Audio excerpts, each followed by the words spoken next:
Hello friends, this is JR and you are watching JR's English.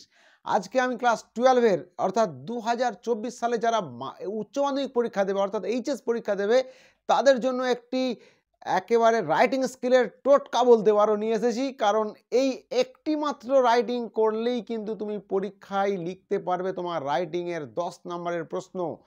কারণ তোমাদের writing এ রয়েছে report writing, আর তোমাদের জানতে হবে যে রিপোর্ট রাইটিং কিন্তু অ্যাকচুয়াল পড়ে তোমাদের যেটা সেটা স্কুল রিলেটেড প্রোগ্রামের উপর রিপোর্ট পড়ে, অর্থাৎ স্কুলে যে সমস্ত সারা বছরের অনুষ্ঠান হয় সেই ধরনের অনুষ্ঠানের উপরেই কিন্তু তোমাদের রিপোর্টটা পড়ে। যদি তুমি প্রিভিয়াস ইয়ারের কোয়েশ্চেনগুলোকে দেখো তাহলে বুঝতে পারবে যে হয় তোমার টিচার্স ডে সেলিব্রেশন, না হয় তোমার অ্যানুয়াল ফাংশন, না হয় তোমার ইন্ডিপেন্ডেন্স ডে অবজারভেশন, না হলে তোমার অ্যানুয়াল স্পোর্টস বা কালচারাল ফাংশন, অথবা ম্যাজিক শো, ট্রি প্ল্যান্টেশন, আর স্কুল ক্লিনিং, কন্যাশ্রী দিবস celebration, or any type of program that is in our school, সেইটার উপরেই কিন্তু তোমাদের রিপোর্টটা পড়ে। সো তোমাদের যে রিপোর্ট পড়বে এবছরও ঠিক তাই। যদি টেস্ট পেপারগুলো ভালো করে ফলো করে দেখো তাহলে দেখবে টেস্ট পেপারেও কিন্তু রয়েছে ম্যাক্সিমাম রিপোর্ট স্কুল রিলেটেড প্রোগ্রামের উপর রিপোর্ট। এটা মাথায় রাখতে হবে।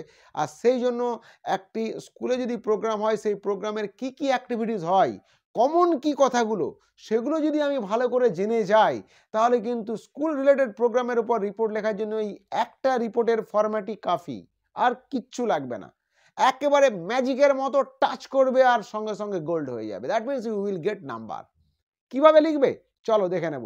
তবে তার আগে বলবো প্লিজ সাবস্ক্রাইব মাই চ্যানেল। যারা নতুন আসছে তাদের জন্য বলছি, আর অবশ্যই ভিডিওগুলোকে শেষ পর্যন্ত দেখো এবং ভালো করে খাতায় তুলে নাও, ভালো করে মাথার মধ্যে ফ্রিজ করে নাও, পরীক্ষায় গিয়ে নামিয়ে দাও আর নাম্বার পেয়ে যাও। একেবারে easiest way to get marks. Okay, so let's see কিভাবে লিখবে। দেখো, প্রথমেই তোমাকে লিখতে হবে, রিপোর্ট দিলে স্কুলে একটা টাইটেল লিখতে হবে। ফার্স্ট তোমাকে লিখতে হবে একটা টাইটেল, রিপোর্ট অন বলে বিষয়। কি বিষয়ের উপরে report? Tree plantation, on report on tree plantation. Teachers day celebration, report on teachers day celebration. Independence day observation, report on independence day observation in our school. এরকম টাইটেল লিখে দেবে। এটার জন্য কিন্তু তুমি পাবে 2 নাম্বার। আর বাকি এই যে বডি, এটার জন্য 8 নাম্বার। কিন্তু আগে বডিটা যদি তোমার থাকে তবে এই 2 নাম্বার পাবে, নাহলে কিন্তু তুমি পাবে না। সো মাথায় রাখতে হবে আমাকে বডিটা লিখতে হবে, তবে এই 2 নাম্বার আমি পাবো। সো এই ফরম্যাট মুখস্থ করলে এই 2 নাম্বার তোমার বাধা ধরা রইলো, কারণ তুমি তো বডিটা লিখছো। এইবারে তোমার যে বিষয়টা সম্পর্কে লিখতে বলেছে সেই বিষয় নিয়ে যদি তুমি 2-1টা লাইন আরো ঢোকাতে পারো নিজের থেকে, then it will be oh my god, it's like wow.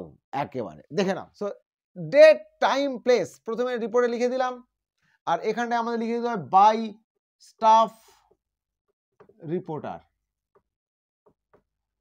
এটা লিখে দিলাম।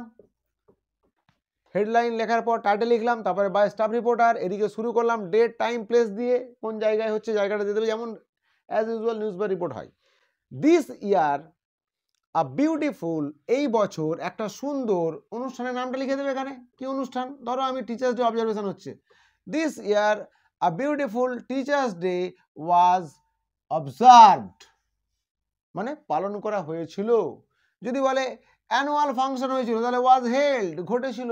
অর্গানাইজড, ব্যবস্থা করা হয়েছিল। Any one you can write. তবে যেগুলো পালনীয় দিন হবে সেখানে কিন্তু তুমি অবজার্ভ লিখবে। আর এমনি ঘটনা কোনো কিছু ঘটেছিল অথবা হয়েছিল বা ব্যবস্থা করা হয়েছিল এমন হলে হেল্ড বা অর্গানাইজড। কিন্তু যদি পালনীয় দিন কোনো কিছু রিপোর্ট দেয় তাহলে তুমি অবজার্ভ লিখবে। তাহলে ওয়াজ অবজার্ভড ইন আওয়ার স্কুল, আমাদের বিদ্যালয়ে, অন দিয়ে তারিখ, কোন তারিখে হয়েছিল সেই তারিখটা দিয়ে দেবে। অন দিস অকেশন, এই উপলক্ষে, the whole school was cleaned, পুরো বিদ্যালয়টাকে কিন্তু পরিষ্কার করা হয়েছিল। অ্যান্ড ডেকোরেটেড বিউটিফুলি, সুন্দর করে সাজানো হয়েছিল। উইথ ফ্লাওয়ার, ফুল দিয়ে। অ্যান্ড চেন অফ ফ্ল্যাগস, এবং ফ্ল্যাগ দিয়ে, যে চেন তৈরি হয় সেই চেন দিয়ে, চেনের ফ্ল্যাগের chain. The program was held, অনুষ্ঠানটা হয়েছিল, ঘটেছিল in our schools hall room, আমাদের বিদ্যালয়ের হল রুমের মধ্যে। সাম গেস্ট, কিছু অতিথিদেরকে ওয়ার ইনভাইটেড, আমন্ত্রণ করা হয়েছিল। Our BDO sir presided over the programme, এই অনুষ্ঠানের উপরে তিনি সভাপতিত্ব করেছিলেন, আমাদের BDO sir.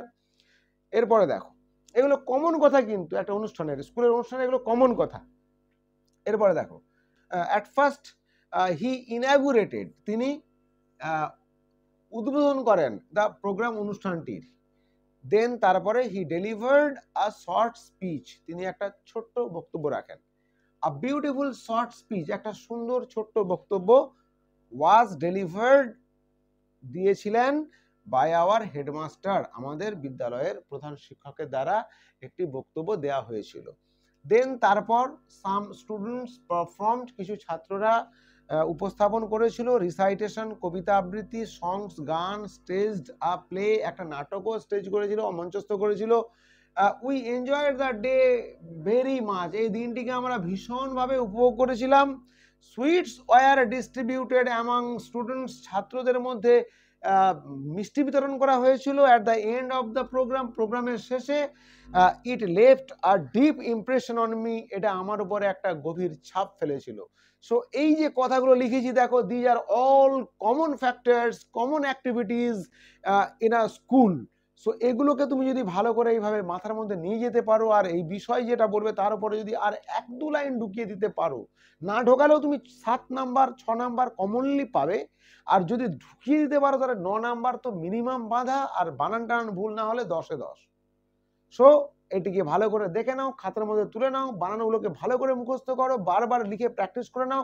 Only one report can give you 9 or 10 out of 10। So আপাতত এই পর্যন্ত, পরের ভিডিও নিয়ে আবার আসবো এরকমই কোনো এক ইন্টারেস্টিং ভিডিও। দেখতে থাকো জেআরস ইংলিশ। এই পর্যন্ত take care and good by.